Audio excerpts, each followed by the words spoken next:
me say, before I get into my sunshine pumping, let me say, like, I understand laying an egg at Florida doesn't feel good. Like, I understand leading by 15 at Arkansas and losing the game doesn't feel good. And they are not, like, there's not things that I'm trying to spin positives out of those specific results and the way that those things unfolded. But I think that we talked about this on the podcast a couple of weeks ago. You looked ahead at the schedule. You're going on the road at Tennessee. You're up 1 on the road at Tennessee and end up losing. If you're leading on the road at Tennessee and lose, you can live with that. You come back home. You lose by 2 to the number 1 team in the country. It's like you can lose by 2 to the number 1 team in the country and live with that. You want to steal one on the road, but it is so hard to win road games in the SEC, in college basketball. Like, just look across the country and find me examples of teams consistently winning on the road. Like, if you are consistently winning on the road, you are a 1, 2, 3 line type of team in the NCAA tournament. And feel what you want about this team or the progress that this program is making. Georgia is not yet at a roster or a program, and nor should they be, that's a 1, 2, 3 line type of team in the NCAA tournament. You're just not. You have to be realistic about where you should be in year 3, which everyone kept doing that on the board. They kept saying that it's year 3. Should you not expect to have a point guard? It's like, yeah, like, is there a world where you have a point guard that is a true point guard that's facilitating an offense and not turning the ball over? Yeah, sure. Like, in an ideal world, yes, but those guys don't just grow on trees. And guess what? Auburn, Tennessee, Florida, Alabama, like, they want to have those guys too. And so when Georgia goes on the road and plays these teams, in no world should you ever expect to win them. Like, what happened in the Georgia-Florida game? Would you have liked to keep it closer? Yeah, sure. Guess what? Florida did this exact same thing to Tennessee a couple of weeks ago. Like, I hate to say it because I know no one likes to pat Florida on the back. They have an unbelievable basketball team this year. There's probably a reason why their coach gets caught up in some off-the-field stuff,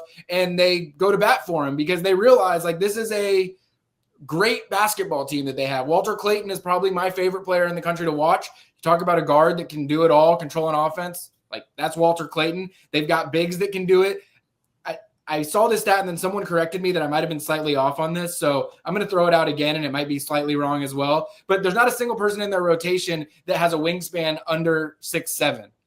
So when you're a team that can score 85 points a game and defensively you're going to be able to bring that length, it's going to be hard for teams to beat you, period. It's going to be especially hard for teams to beat you at home. Now, Missouri somehow upsets Florida at home. I think that's when you start looking ahead to Georgia's schedule. Vanderbilt's a little bit better than people think that they are. Missouri's a little bit better than people think that they are. Like, those are 2 home games. Now, Georgia really has to win to be able to find the wins that they need. And so all of that, rant to say, the hardest pill to swallow is obviously the Arkansas game because you're up 15 and Arkansas was 0-5 in the conference when you're going into that game. But again, Georgia was a road underdog going into that game. Them losing that game, just the way college basketball goes and the way betting odds typically tend to be pretty reflective of how things go in college basketball. Like, you shouldn't probably have been expecting to win that game. Now, if you had stolen a game or two there in that 4-game stretch, I think you are sitting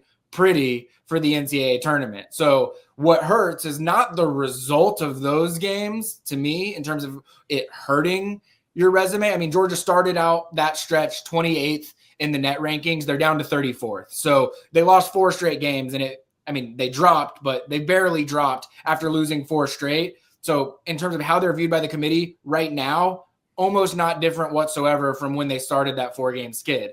What it does mean is tonight, Tuesday night against South Carolina, is a must win. And it sucks to say that because if you lose it, it's like the whole outlook on the entire season, is done, it feels like. But you have to win. You cannot suffer a quad 2 loss at this point in time of the season. You just can't.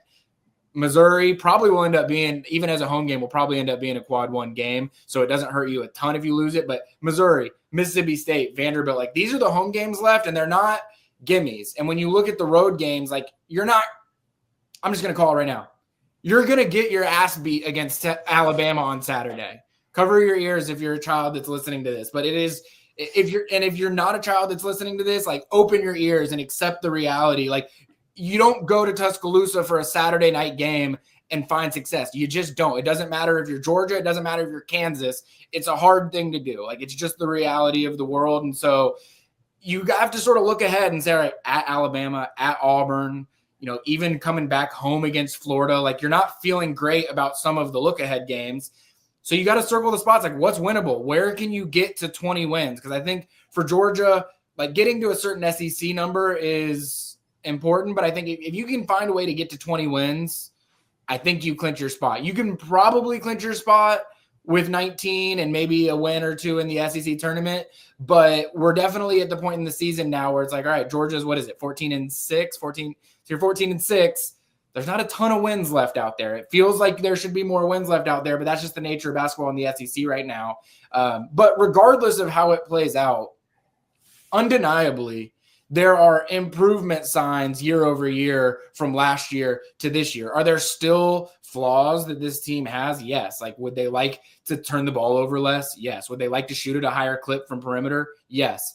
Are there things that they just got abused on last year, rebounding, that they're not getting abused on this year? Yes. So they solved issues. It's just when Mike White came into this program, they were a 6-win basketball team. There was not an issue that the program did not have. And so he has gradually had to solve each of those things year over year over year. And I think that this team is a much better version of itself than last year's team was, even if you can still go on the road and, get beat by Florida by 30. That's going to happen sometimes. Guess what?